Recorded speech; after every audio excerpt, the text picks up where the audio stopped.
first time to Israel.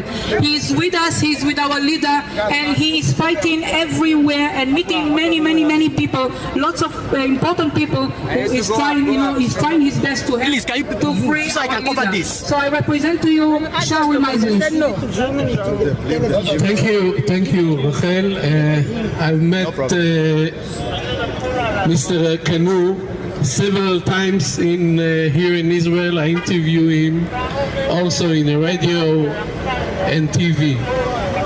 And I met a wonderful person, kind, clear, honest, a real leader of the Jewry of Biafra. And I beg the ambassador of the British Embassy, please let Nnamdi Kanu go free from jail, from persecution, and take care of him. I know that his situation there is very dangerous for his life. He is sick, he needs pills, he doesn't get it, even the food. We would like to beg and to ask. We would like to beg and ask. Please free him and give liberty, give freedom to all the Biafra Jewry.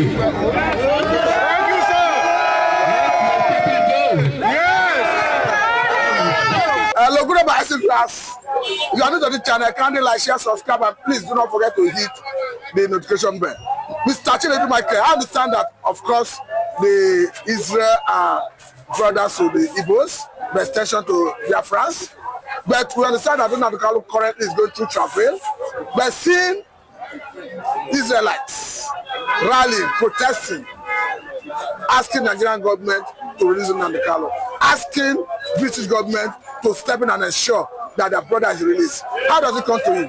No, it didn't come to me as a surprise anyway, because I noticed at the last 30th May Biafran Day, I will see a lot that happened in Israel. I saw Israelis, both men and women. In fact, we saw the entire Jews, mounting, celebrating the Biafran Day, celebrating the birth of the first Jewish African state. For me, for the Israelis, for the Jews of Israel to join, to even remember that day, it tells a lot of story of the supposed alliance or the supposed synergy or the bloodline. Let me put it that way, between the Biafrans, the Igbos, of course, and of course the Jewish state. And I can see over time, I've seen aides of the Prime Minister of Israel making different statements referencing Biafra recognition, talking about Nnamdi Kanu. And a lot of people does not know the reason why Nnamdi Kanu is always being welcomed within Jerusalem and, of course, the Western Wall. There's a lot of things that's attached to that, and we have built a relationship to the extent that the Israeli government themselves officially has recognized Biafra, of course the Igbos, as one of the lost tribes of Israel. We have the other ones from Massa, Uganda. We have another one too from, of course, Ethiopia. We know the history, as the only nation that was not colonized. But what we are saying at this point in time, that it has become a reality where we are seeing so many Biafran lobbyists from different parts of the world, different countries, different nations, factoring the liberation of Biafra, talking about, another African consciousness called Nnamdi Kanu, talking about Ibrahim Traore, talking about Nelson Mandela, but a lot of people are surprised that the Biafran recognition agenda, and of course that has been identified on several bases, even though it was being reported some time ago that the Israeli government under Benjamin Netanyahu has gone as far as signing a Biafran charter. So these are some of the things we want to see. And of course, the Israeli embassy, located in Biafra land, is also a factor of trust. It's also a factor of patriotism. It's also a factor of brotherhood and bloodline and recognition of an entity or a brother that can never hurt, to the extent of hurting Israel. And secondly, there is need for us, at this point in time, to continue to build synergy with the Israeli people and the Israeli government, because what we are seeing now, in just no distant time, Israel will become a super world power that America will not be able to look at and point their hands towards them, even though we know that they have a more deeper relationship in that regard. But we are seeing Israel as a nation becoming independently in terms of weapon, in terms of military production, in terms of economy, in terms of economic activities, in terms of treaty, standing alone as one of the powerful nations in the world. Even though we still can give it to Israel at this point in time, they are still one of the powerful nations in the world. So what you're seeing every time and now, there's this bloodline,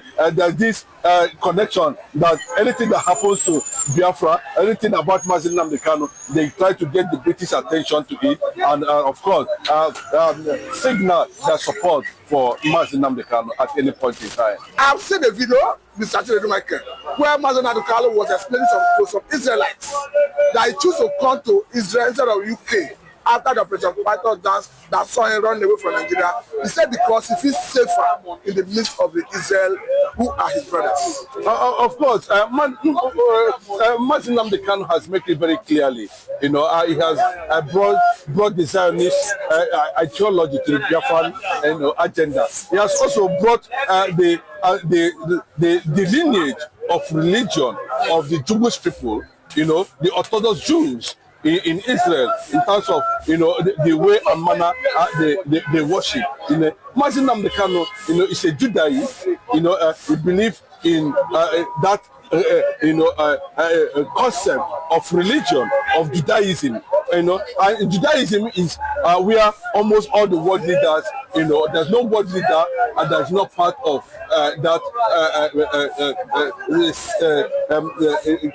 group or forum, and so Nnamdi Kanu is a member of, is a Judaist, he practices Judaism, and of course he told them that he worshipped here in Israel. Of course, that's what I'm saying. So, if you look at Nnamdi Kanu at every point in time, both the way he dresses and everything, he signifies that he is a Jewish man and that he's proud to be a Jew, and every point in time we are seeing the Biafrans, taking up solidarity, support for the plight of injustice meted against the Biafrans, against the Igbos, the extreme marginalization, and thereafter, you always see Israeli flag.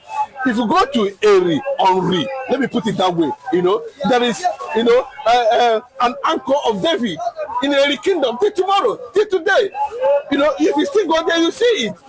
Now let me go ask this question.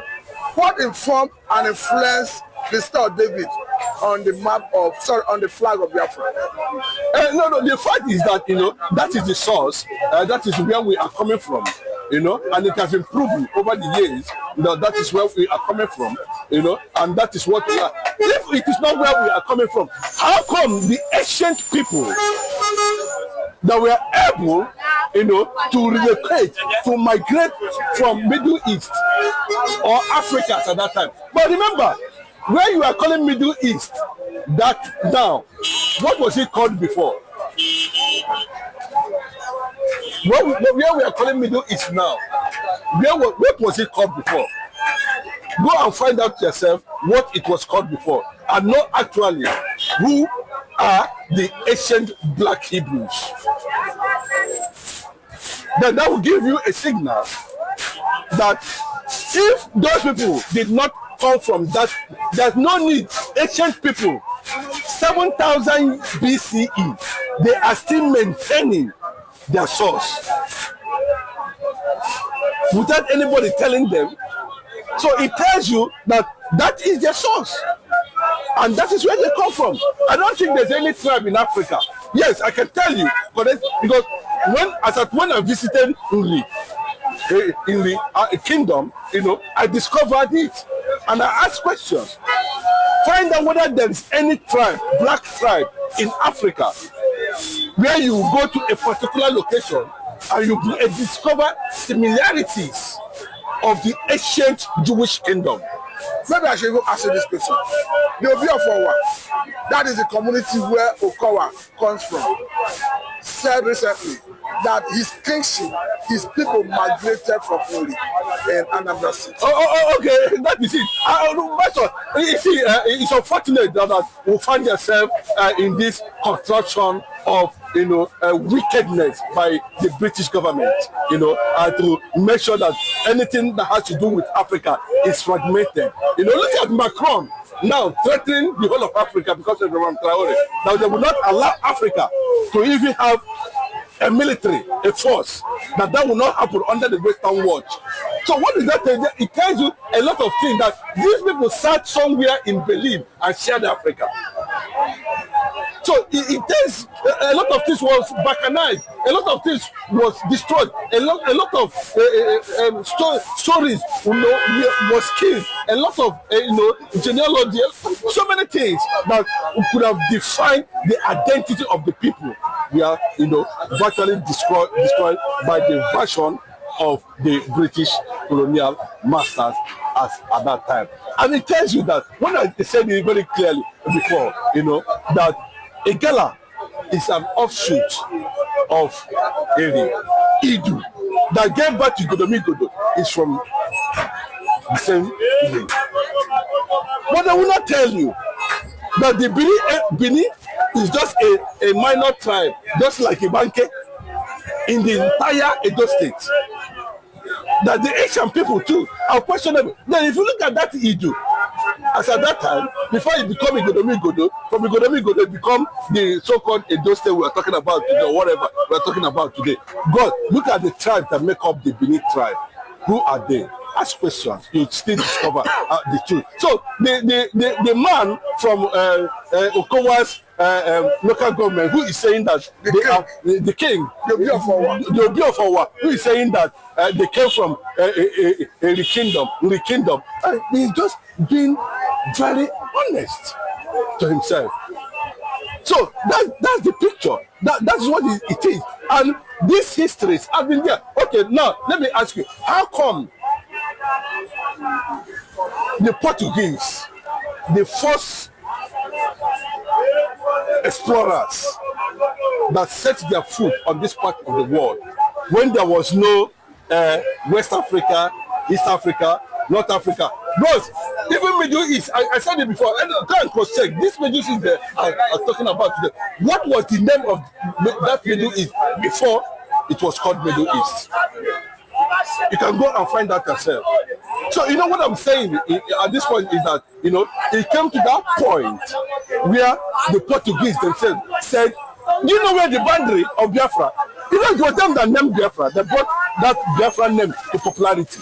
It was the Portuguese, not the British. And that was why I was saying at every point in time, then where did they get the name? So look at what they drafted as the Bight of Biafra in the old ancient Eastern province. That's what they call it. And what they wrote about the people they met here. So you can see the hand of the Britain in making sure that Africa never come together, African consciousness never come together. Everything that has to do with Africanism, especially the Igbo people, are being subjected simply because the Igbo people champion African independence, and they see it as a threat to them. That was the only offense. I was saying that there's a video where you can clearly see an Israeli lamenting and blaming Britain for joining different ethnicities together. Of course, Israel. So it means the consciousness has gone to that level. Yes, of course. That's what he says, and it's spreading. because people are coming back to begin to dig the truth now, especially given what is happening in Burkina Faso now. So that consciousness is spreading. Africa is beginning to regain that consciousness. And you see most of those things, and that's just like what the Bible said, that through one man, salvation came to the world. And through one man, sin came to the world. I said through one man, salvation and consciousness must come to Africa for Africans to arise. There's no how, if Africa rise to all these people will begin to, ask us, bring the burden of IMF, World Bank and all that, and then allow us to have an independent thinking of our own. And that's what people are saying. How come, China is not speaking English? How come Japan is not speaking English? How come so many countries are not speaking English? What is wrong with Africa? Why must Africa not be Africa? And that is what Nnamdi Kanu is talking about. And that is the same line the Jewish people are trying to make sure that they protect their generation, they protect who they are, and they protect their identity. I'm a very big thank you. I'm a very good at this point. Thank you very much. Another strong update coming from the king of updates. You just finish watching this video, right? The reason why I posted the video earlier on before my own is because some people like to watch attached videos than to watch the real analysis from me. So when you watch that one finish and you get here, if you want to hear my own analytics about the video you just finished watch, then you continue. If you don't want to hear, if you feel that one you hear there, they listen to, it's enough for you, my brother. May God help you. But as well, when you are watching, make sure you are sharing the video, dropping your opinion in the comment section of this video. When we keep telling people that we have a lot of things in common with Israel, some people may not understand it. Now the Israelites have now, in unison, they have gathered and stormed the street to demand for Biafra heroes, Biafra leaders release, and also demand for Biafra recognition. All bloggers have carried it. But you see this news, the Nigerian government and their brown envelope media houses, when they see it, they will even delete it. They will even block it so that it will not appear in their search. This kind of news, they will never carry it. But to carry a news of a criminal, a born criminal that are being captured in the southeast, and then they will frustrate that person, force that person to confess that it's being used by IPOB. Then they will be very fast to carry it. Then the caption will be proscribed group. Are you hearing me now? The caption will be prescribed group. Whether they didn't prescribe them, I don't know. This one is coming from Nigeria Gota Media House. So I can tell you for free of charge, if Israel have Biafrans as their backing, my brother, they will go back home and sleep. I repeat, if Israel have Biafrans, Ndi Igbo, as their backing, just the same way they have US as their backing, my brother, they have nothing to do with the US. They will just go home and sleep because they know with the Igbos, nothing. Everything they are covered. We make this happen. We do things. The world is afraid of an Igbo man. Go and write it anywhere. Go and browse it. Go and verify. Go and ask questions. The world, I'm not talking about Nigeria. Nigerians of UK self, all those ones, the world at large is afraid of an Igbo man. Sometimes I get angry with my people who don't know what they carry, who don't know what they portray, who don't know what they represent. They keep on going, going off and on, off and on, off and on like an electric bulb. For you to be an Igbo man, my brother, you should count yourself lucky. You are among the luckiest ever living being on this planet Earth. Don't mind what we are passing through today, my brother. Gold, before gold come out as a redefined object, it must go through a fierce fire. We have passed through everything, every test that a human being can pass. Still yet, they want us to go down. But they don't know. what is empowering us. I keep saying this thing before. They want to be reducing the population of the Southeast. But the more they try to reduce it, the more the population increases. That made them to wonder, where are all these people emanating from? Yes, some people will say, now if you go to our villages now, everywhere is empty. Yes. Our people are not being trained to be at home. We are being trained the way our life are being programmed. We are travelers. We are travelers. And we settle anywhere we found happiness. That does not mean an Igbo man will travel and forget his homeland and forget his father's house in the village. It is never done. We are not being trained such. An Igbo man can stay 100 years outside his own father's house. I mean, outside his own ancestral land. Tomorrow, when he decides to go back, he will still march on that field. He will still recognize where his house has been located. That is an Igbo man. We don't forget. We are travelers, but we don't forget our homes. So this video is just finished watching. I have spoke it all. What again do you want to hear? Okeke have called for Nnamdi Kanu release. Okafor have called Okonkwo, Okore. Almost every section of the world are calling for Nnamdi Kanu release. Africans are calling, Westerners are calling, Antarcticans are calling, the Caribbeans are calling. Everybody that have everything to do with the Biafrans are calling for Nnamdi Kanu's release. And Tinubu said no, unless Nnamdi Kanu dies in detention. But he couldn't allow his brother Sowore and Sunday Igboho to die in detention. Even Bello Badejo, the president of Miyetti Allah Cattle Breeders Association of Nigeria, who are upon arresting him or searching his house, arsenal of arms have been discovered in his home. They charge him for terrorism. And the useless, ugly monster that called himself Attorney General of the Federation, Lateef Fagbemi, that look like monkey, said that they have forgiven him for interest of peace and justice. So, because the Fulani threatened to shut down Nigeria, you freed him. Igbos are busy doing their businesses. You know, living a kind of life, it doesn't concern me, it don't concern me, it doesn't matter. After all, it doesn't come to me. That was why Nnamdi Kanu are still in detention today. That is a typical Igbo man. Because if they carry somebody's corpse, it be like say they carry lots of woods. Because it didn't affect you in one way or the other. Forgetting that one good turn deserves another. What comes around goes around. If you know be your turn today, tomorrow it might be your turn. And when you allow injustice to reign for a very long time, it becomes a tradition in that very particular region. Justice delayed is as well justice denied. So on the case of Nnamdi Kanu, we are waiting to see the outcome. This month is month of June, right? Where at the so-called James Omotosho have said that they want to end the trial.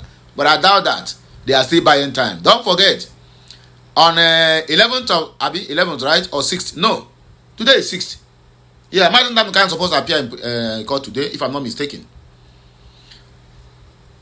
DSS will still bring more nonsense witness because the ones they have brought, the evidence they brought have been quashed. Nnamdi Kanu won them. They will still go back now and go to recruit more people. That is what I'm seeing. That is what I'm seeing. Because that is it is a deliberate plan to buy time to delay Nnamdi Kanu. That is a simple thing. To continue torturing him mentally, physically, spiritually, and otherwise. They want to break the spirit of Nnamdi Kanu, but it is rather too late because the young man says that you are not going to break me. And I will destroy Nigeria with facts and figures. Nigeria's reputation worldwide have been rubbished. They are now 0% reputation worldwide. 0%. People have been denied visas. People have been denied business opportunities. Investors are running away from them because no respect for rule of law and no respect for human rights. These are two things that investors are looking onto before they come to invest in any country. But when these two things are not in place, my brother, nobody will like to risk his or her hard-earned money to come and invest in a country that is lawless, a country that don't respect the rule of law, a country that not show any single respect. When their court says, let this man go, you said no. And they think they are doing to Nnamdi Kanu and Igbo. They don't know that they have automatically sold the little reputation. Even they don't have face before, sir. They don't have face before. So the little face that other people are still looking at them, they have sold it finished. When you ask them now, they will tell you IMF and World Bank are with them. These two organizations are the reason why they are still poor. I mean the Zojurans. These two institutions, IMF and World Bank, they will not hate you because you are borrowing from them, and you will always service debt every month, every year. Do you know how much they use to service debts? All this money they are borrowing is their own money. When you borrow it, you pay interest. If you cannot pay interest, you keep on servicing your debts. It sounds funny, right? But it is not funny. Anyway, my wonderful people, let me not take much of your time. Today is Friday, TGIF. Thank God, saying on Friday we day. At the same time, help me like, share, comment, and circulate this video. Israelites have joined the movement. So now, our brothers who are long lost are now realized that they truly have a lot of things in common to do with the Biafrans. So let's just call it a day. Let's call it a day. But I'll hear my voice again when I come back. Like, share, comment, and keep subscribing for more interesting videos coming your way. I, Ukulora, will always be here to serve you. I'll be right back. Okay, Messiano, my people.